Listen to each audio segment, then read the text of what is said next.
house. Everybody else? Everyone I associate with is thriving. In abundance. Limitless.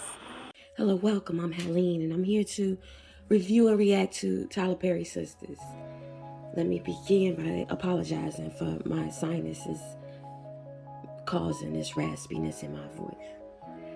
It starts where it left off last week.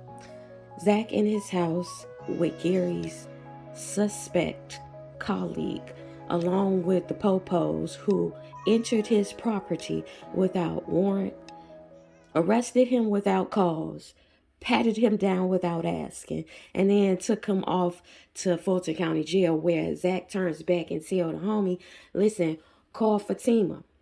The next scene was with Andy and Fatima in Andy's office. They're discussing Gary giving Andy this penthouse. And Andy's coming across like she finna take this penthouse and sign the papers.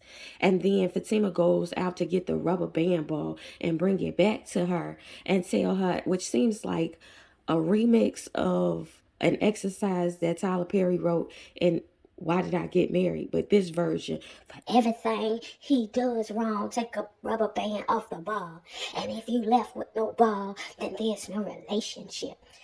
So anywho, they turn their conversation to Karen, where Fatima is speaking very matter-of-factly and authoritatively about a person she's only know in the peripheral when she's talking about Karen. She's saying that Karen, baby, ain't Zach.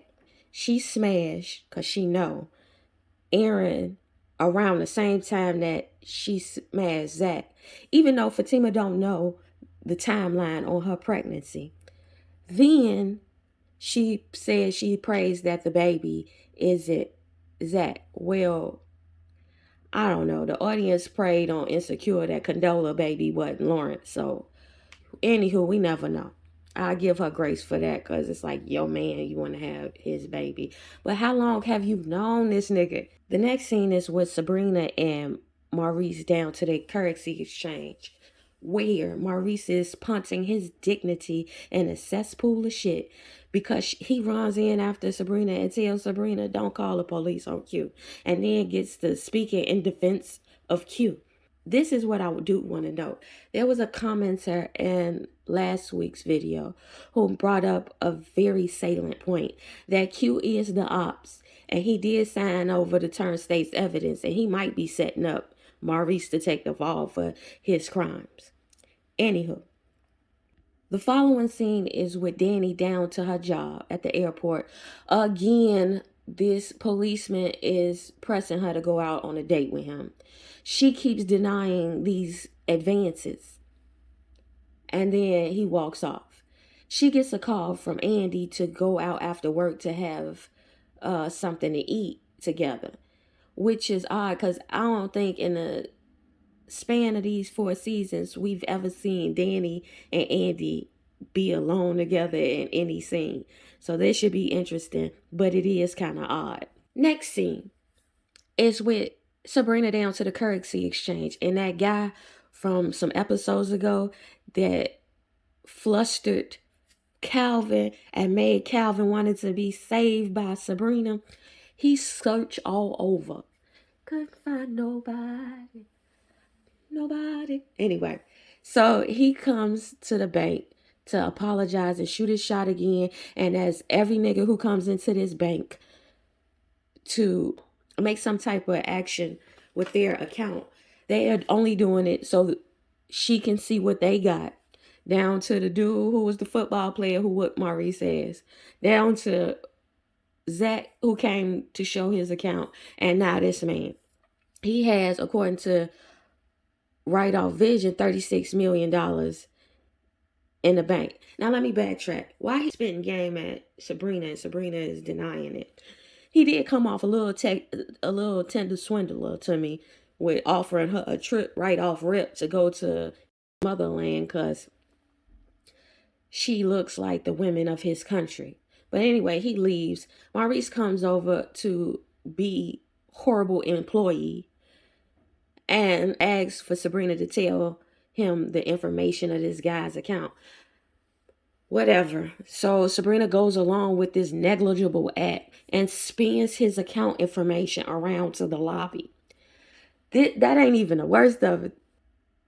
Maurice has to tell her that he has more than the $36 million in the account, because even though she pulled up the account, he's the one that noticed he has 11 accounts.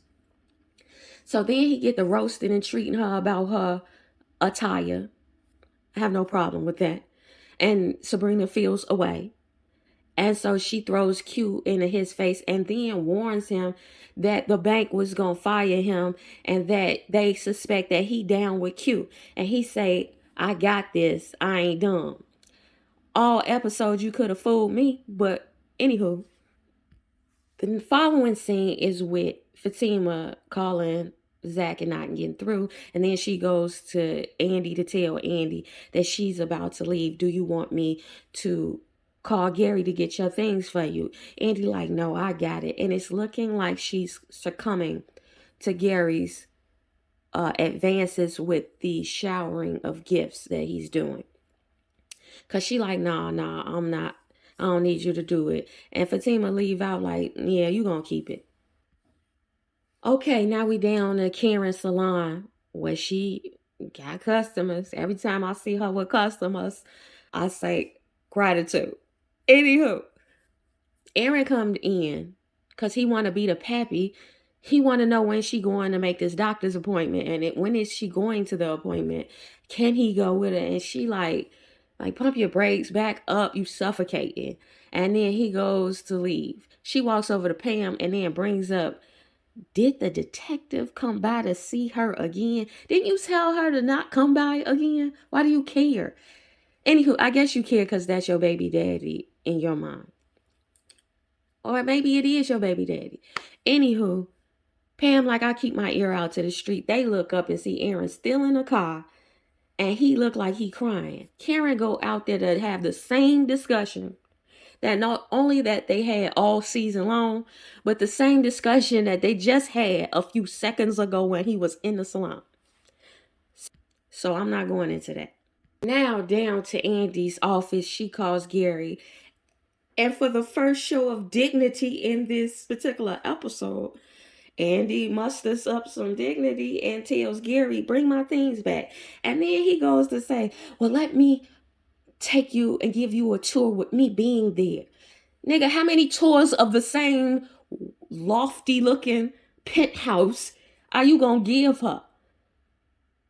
She didn't seen it. Ain't no way you gonna, unless you showing her or speaking on the details of the material of the countertops. I don't understand what the next tour would be. Anywho, she goes, no, that ain't gonna happen. Then we get her peeling off rubber bands and crying over Gary. I'm not going too deep into this next scene, but we see Fatima chasing a cute, unattractive nigga Hayden in the parking lot. And then him and Han go back and forth about shit they've been going back and forth about when both of them at this point can nip each other in the bud. You should have been called the police. And the point that he don't seem like he finna stop, according to this conversation, goes back to old recaps that I had or reactions that I had when I was saying, girl, if he comes out the hospital, he's still left out to stalk. So you still ain't stopped nothing. A crazy nigga is a crazy nigga. So Calvin comes to his apartment to see Q on his couch. And he like, why you here? Q lies and say, Maurice said it was cool. He let me in. Then Calvin goes to call Maurice and then ask him, why you let this man who stole your stuff and held you at gunpoint in our house? He like, what? I ain't let him in. Instead of the two dummies not calling the police or shooting him, because ain't y'all in Georgia, or stabbing him, y'all can kill in a stand your ground state, right, for an intruder.